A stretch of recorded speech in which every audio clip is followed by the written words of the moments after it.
let's talk about how to know when you are going to ovulate. There are different methods of knowing how and when you're going to ovulate, and you can do that through using ovulation predictor kits. You can do that using your basal body temperature.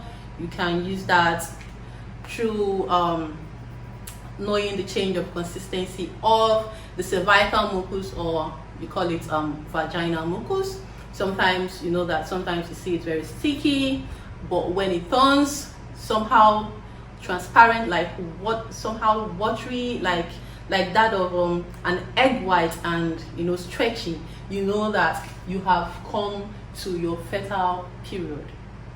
Okay, but I don't just want to go through that now. Let's concentrate on the calendar way of knowing when you are free and when you are not free. So let's take, for instance, you have a 21-day cycle.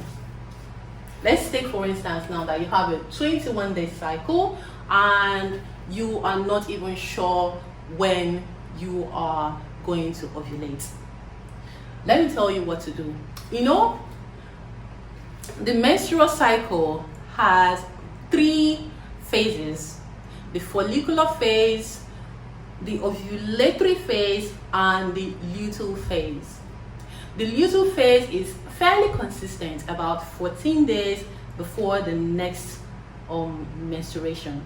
So because it's fairly consistent, we always use that to determine the possible date or the possible day of our ovulation. So what you're going to do is, because the length of your menstrual cycle is 21, you do 21 minus 14. You see? And what is going to give you is 7. That means on the 7th of November was when you ovulated. Do you understand? So let me repeat it again. Let's assume that this is your last menstrual calendar, right? And you wanted to know when you ovulated, right? So what you're going to do is, you get the 21 being the length of your menstrual cycle, you minus 14 from that 21, and it's going to give you a 7. Then 7 will be the day that you ovulated that month. Now, 7 being the day of your ovulation doesn't mean that 7 is the only fertile day that you have. No, there is, you see, your most fertile period, I would say, will be between this day, this day, this day, this day, and this day. That is your most fertile period. But your fertile window comes through this day. You see, the second. If you actually do not want to conceive, if you don't want to have, or if you're not ready to be a mother yet, for you to have anything to do with coitus on this second will be very dangerous for you, because the sperm can last up to 5 days waiting for the egg to be dropped on this day.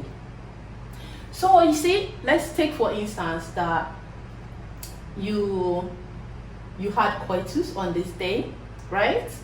And 1, 2, 3, 4, 5. You see, it's going to survive till this day to welcome the egg that is going to be dropped. And if you do not have anything that is going to hinder you from getting pregnant, if you know that you don't have any hormonal imbalance and you are gynecologically okay, no polycystic ovarian syndrome, and endometriosis and stuff like that, you are going to get pregnant. You know that? So if you actually want to be free, if you really want to be free and you want to really know your fertile window. You understand? You will have to start from here. Here is the beginning of your fertile window. The second is the beginning of your fertile window. And you count again till this day, 12th being the end of your fertile window. Let me explain it well to you now, the way you understand it. When you get 7 as your possible day of ovulation, what you have to do, if you do not want to risk getting pregnant, is to add 5 before the 7. Add 5 days before the 7. Okay? If you add 5 days before the 7, it's gonna give you 1, 2, 3, 4, 5. If you are adding 5 days before the 7, make sure, let's assume that you want to start from 2 to count. Make sure that you don't include these 2 if you're counting. If you want to start from 2 to count, you start counting from here. 1, 2, 3, 4, 5. Because I've seen so many people make this kind of mistakes. Because if you think that you want to, let's assume that you feel like, oh, this is going to be 6 days. No, it's not 6 days. If you start counting from here, it's going to give you 4 days. Because if you want to count 5 days from here, from the 3rd, it's not going to give you 5 days. And if you make the mistake of counting your 5 days and counting this tree as 1, then you're making a very horrible mistake. You cannot say 1, 2, 3, 4, 5, and you call this the beginning. No, because let's assume that you had intercourse by 6 p.m. today. For this to be 24 hours, it has to be 6 p.m. tomorrow. That is 1 day. 24 hours makes 1 day, right? So 6 p.m. tomorrow is going to make 1 day. 6 p.m. next tomorrow is going to make 2 days. 6 p.m. another one is going to make 3 days. And 6 p.m. on this day is going to make 4 days. So you say why you're not going to start counting from here, because if you start counting from here, it's going to be like 4 days. So you start counting from here. So if you start counting from here, that is accurate. 1, 2, 3, 4, 5. Count up 5 days before the 7 days. And then you will have to count 5 days again after the 7 days. 1, 2, 3, 4, 5. And that is the end of your fertile window. Okay? You know why? Okay, I've already explained to you why you need to count 5 before this, your ovulation day. Because the sperm is going to stay for like, the lifespan is about 5 days, so it's going to endure till that day. But you know what? Why we are adding extra 5 days behind is because, you know, sometimes your menstrual cycle, the length changes. You might decide to come on the 22nd, and if it does come on 22nd, then the day of your ovulation is likely going to be this day. And if you see it on the 23rd, the day of your ovulation is likely going to be this day. And once you're done with this month's menstrual cycle, you don't know how the next month's menstrual cycle is going to be. Do you understand? You always assume that it's still going to come on that day, but to give it every benefit of doubt, you are going to extend should in case the day that you are expecting it to come it disappoints. So you will have to extend hand. And secondly, the egg lasts for like 12 to 24 hours. So let's assume that it did not, your ovulation did not come on this day, that it came on this day, and your egg is going to last for 24 hours. Do you understand? Or let's assume it did not come on this day, that it came on this day, your egg is still not going to die till maybe this day. Do you understand? But to be very, very free, I am telling you the standard. This is going to be your fertile period for a 21 days cycle. So if you have a 21 day cycle, let me make it clear now. If you have a 21 day cycle, your possible day of ovulation is going to be on the 7th, and the possible day, the possible your fertile period is definitely going to be between 2nd to 12th. So between this day and this day, you have to stay clear of anything called sex if you are not ready to be a mother. So that is basically it. That is why you see these people that have this 21 days cycle. Some of them will always come and tell you that, oh, you see, I did not have sex, like I did not have sex this month, then how did it happen? And they have forgotten that maybe they are this kind of people that would want to have sex while menstruating. If you happen to have sex while you are menstruating, you have a very high chances of getting pregnant. That is that. So they'll be wondering, like, I only had sex the day I was menstruating, or 2 days after I started menstruating. Like on my 2nd day of menstruation, I had sex, or maybe they will tell you on the 3rd day of my menstruation, I had sex. So, but I did not have sex again. So how come I'm pregnant? I don't understand. Yes, because your egg dropped on this day, and because you had sex on this day, you have a very high possibility of getting pregnant. So I think I've cleared the table on this particular one. I would want to give you another example. So the second example I'm going to give you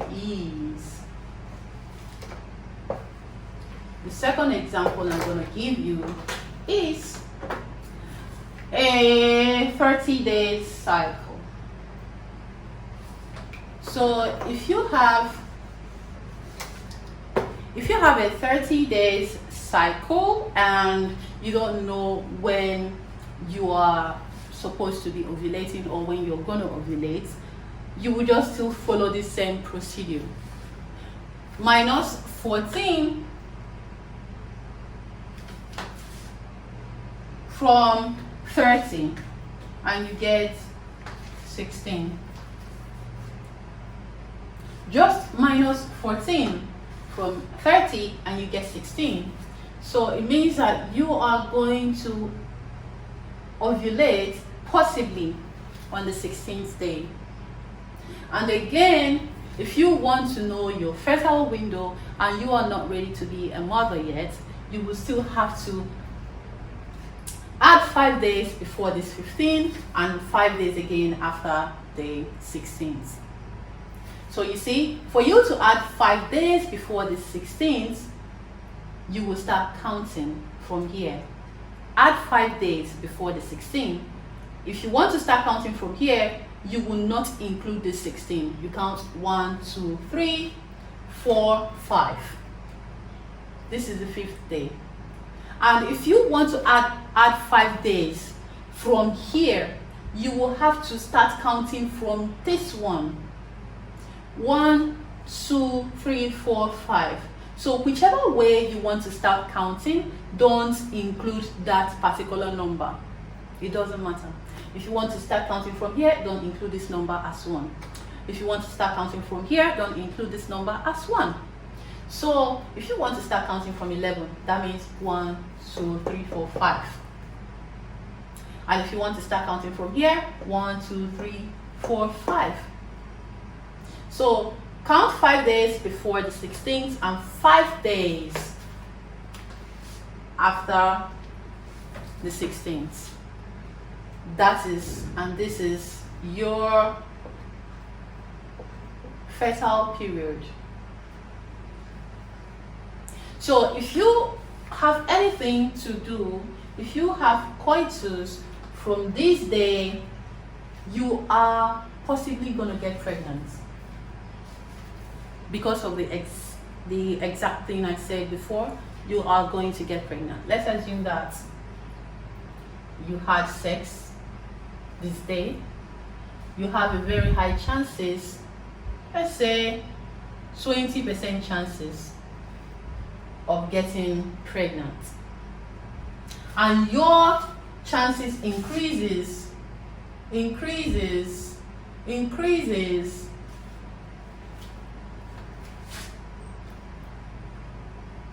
So you have 20% chances if you I'm just assuming you have like 20% chances if you have coitus on this day, and the chances increases if you have coitus on this day. The chances increases, and it's going to be like almost inevitable on that very day of your ovulation. So you see, so I hope it's clear, guys. I really hope it's clear. And this particular one is actually for people who are not ready to conceive. So for you to be very, very, very sure, this is the beginning. This marks the beginning of your fertile period. Okay? And this is your ovulation day, and again this one marks the end. 1, 2, 3, 4, 5. So from 11 till 21 you are not safe, but you can do whatever you want to do all these days, but when it comes to this day you halt, because anything you do from this day, you are putting yourself in a very high risk. So, and that is that. So after this day, from this day you're free again till the next day you're gonna start menstruating, and that is it. So now let me now talk about the 28 days cycle. So no matter the length of your cycle, just use this method, okay? If you have a 23 days, 21 days, 23 days, 27 days, 26 days, 29 days, 30, 35, 31 days, use this same method. So I'm just gonna do the last one for people that experiences this length. 28 days menstrual cycle. So you already know that because it's everywhere. People say that all the time, like your menstrual cycle, your ovulation day is most likely going to be on the 14th. So you still have to use the same formula. You will do 28 minus 14, and it's going to give you 14, and that is the possible day that you are going to ovulate. So if you want to know your fertile window as well, you will still have to count 5 days before this 14 and 5 days after this 14. So that means for you to count, you say 1, 2, 3, 4, 5. This is the beginning of your fertile window. And 1, 2, 3, 4, 5. This is the end of your fertile window. So it means that from 9 to 19 you're not safe if you have a 28 days menstrual cycle. So that will be all.